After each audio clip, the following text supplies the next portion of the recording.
In a town like this, there's a core population here of about 125 families.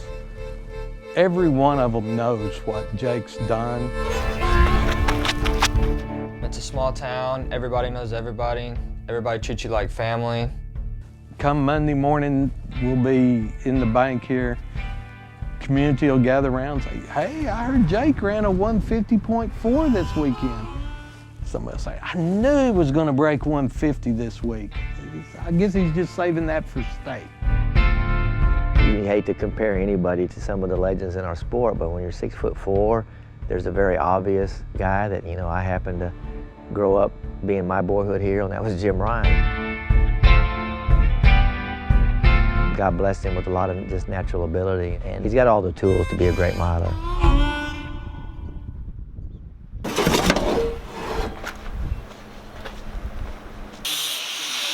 My name is Jake Merrell. I'm a senior at Turkey Valley, and I live in a town named Kittiquay with a population of 411.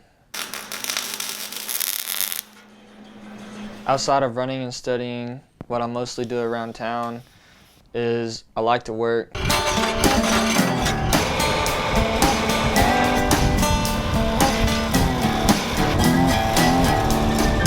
We're down here where we keep our cattle, and we gotta haul 3 loads of hay, and this holds 8 hay bales, so about 24 bales. I usually find Granddad or call Dad and see if there's anything I can do, if it has to be out at the ranch or down at the lodge, just whatever I can do. He always wanted something to do. He doesn't like to be at home with nothing to do.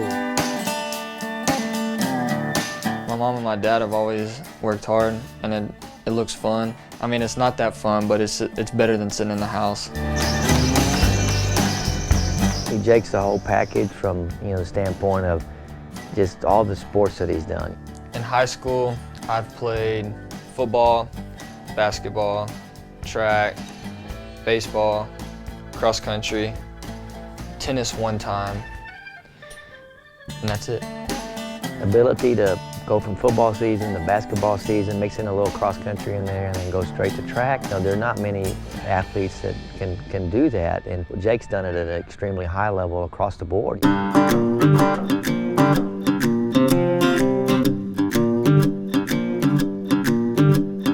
I love athletes, especially middle distance athletes that have played a little football. I'm just a little biased. I played football, I coach football. I think they're a little tougher. As far as this week, I really thank him and really all of them because they're so tight-knit and they're all seniors. Just kind of feel the anxiety of getting closer to the state track meet. 20, 21, 22, He works out with us during our speed stuff, and then he gets his mileage in after practice. So, I mean, he's so self-driven and his work habits are just unbelievable.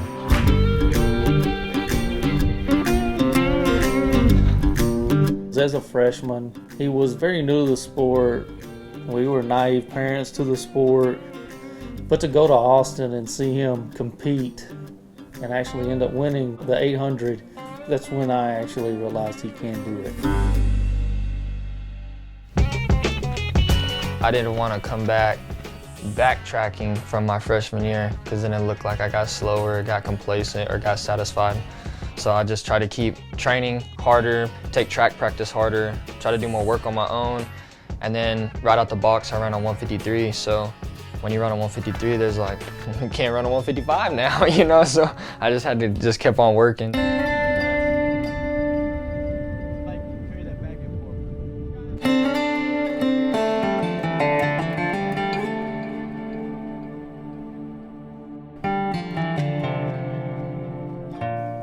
Injury year was rough. I mean, even at basketball, it was tough on him to have to sit and watch.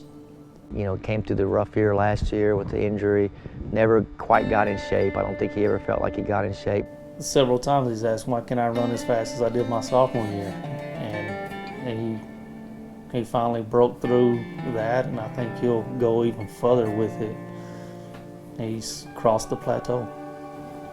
He's got a smile back.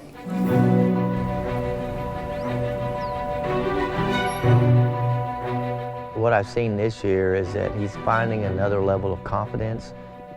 I believe if I race anybody, I'm not going to be afraid to race them. I mean, if they beat me, I feel like it was because I wasn't mentally tough enough. Okay, the move that he made at Texas Relays, you got to have some guts to make that kind of move, and not the last 100 or last 200. No, you went with about 350. It's a bold move, and he was disappointed that he didn't win. But I said, Jake, that's the kind of move that, man, that's going to pay dividends for you down the road.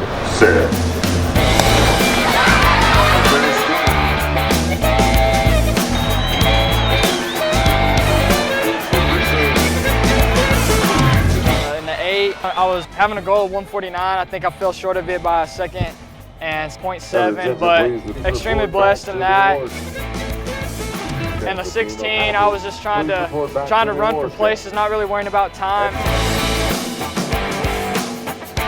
And the 4x4, that was kind of the cherry on the top for me. Ended up breaking the 1A state record by 2 seconds or something, so it was an extremely great day.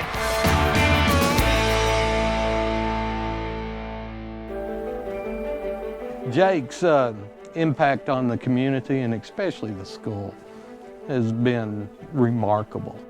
He'll be one of the first Division I participating kids from our school ever. You know, 1A kids don't run Par 5 D1. I mean, it just doesn't happen. When he was first getting offers, he wasn't winning at the big meets. It was more of somebody else believed in him. You know, once you've seen what he's done as a sophomore, you know he's not going backwards. Way back, I told him, I said, Jake, you want to come to Baylor, we'll make it happen. I think he was maybe a little surprised that, okay, coach, this is still a full. I said, yeah, Jake, it's a full. You know what? And we only have one to offer next year. And so you're getting it. That's how much I believe in you. The day they signed his scholarship, they brought in all the elementary school kids to sit in the auditorium so that they could see that it is possible for kids in these really small rural communities to succeed.